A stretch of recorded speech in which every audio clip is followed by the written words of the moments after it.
Update muna sa LPA na nasa loob ng ating area of responsibility. Huling nakita yan sa layong 540 kilometers.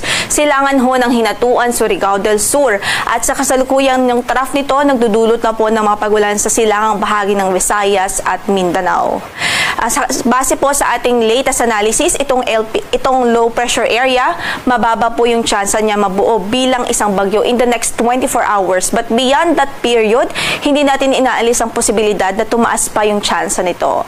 At dalawang posibleng senaryo ang nakikita po natin dito sa weather disturbance. Posible po na tumawid ito sa ating landmass, especially o particular dito sa Kabisayaan at Mindanao bilang isang LPA, at hindi rin naman natin inaalis ang tsansa na mabuo ito bilang bagyo bago pa man ito tumawid ng ating landmass. But either way, inaasahan pa rin po natin na magdudulot ito ng significant rainfall at malakas na mga pagulan sa malaking bahagi ng Visayas, Mindanao at ilang bahagi ng Southern Luzon by weekend. Kaya pinag-aantabay natin ng ating mga kababayan sa magiging update ng Pag-asa ukol nga po dito sa weather disturbance.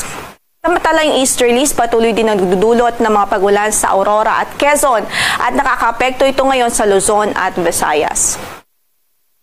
At ini-encourage din natin ating mga kababayan na bisitahin po ang website ng panahon.gov.ph para po sa mga real-time na flood and rainfall warnings and alerts. Kung meron man ho sa inyong lugar, dito po natin makikita, may notification po diyan at makikita po natin ang mga latest warnings patungkol po sa mga pag-ulan at posibilidad ho ng pagbaha.